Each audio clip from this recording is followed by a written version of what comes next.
Welcome to Neela's kitchen. இப்போ நம்ம jeera rice பண்ணிக்கலாம். 2 டேபிள் ஸ்பூன் நெய் ஊற்றிக்கிறேன்.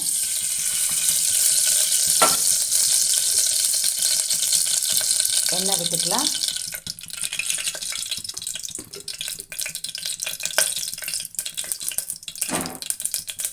பட்டை ஒரு துண்டு, ஏலக்காய் 4, கிராம்பு ஒரு 5, பச்சை மிளகாய் 3, ஜீரகம் 2 டேபிள் ஸ்பூன். இதை போட்டுக்கலாம்.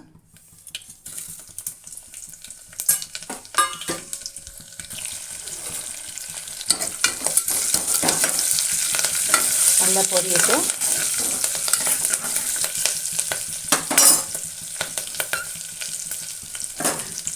பாசுமதி ரைஸ் 1 கப் இதை போட்டுக்கிறேன்.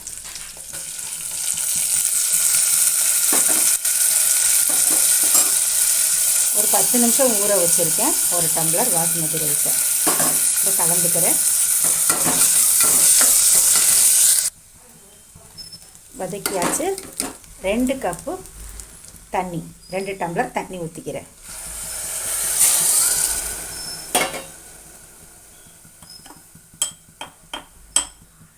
உப்பு தேவையான அளவு கலந்துக்கலாம்.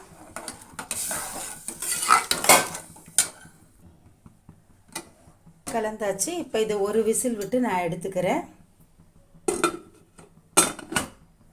வெயிட் போட்டுக்கலாம்.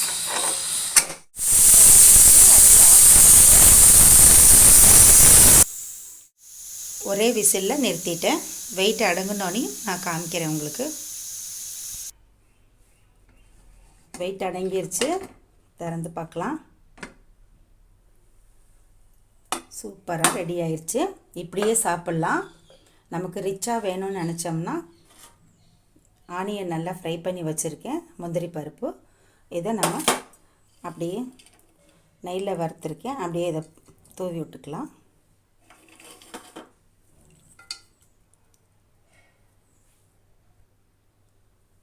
அவ்வளோதாங்க. இதை லேசாக அப்படி கலரிக்கலாம். இதுக்கு முட்டை கிரேவி, பன்னீர் பட்டர் மசாலா, மஞ்சூரியன் எல்லாமே ரொம்ப மேட்சாக இருக்கும். எக் மசாலா ரொம்ப நல்லாயிருக்கும். இது மாதிரி செஞ்சு சாப்பிட்டு பாருங்கள். ரொம்ப டேஸ்டியாக இருக்கும். ஜீரா ரைஸ் சிம்பிளாகவும் இருக்கும்.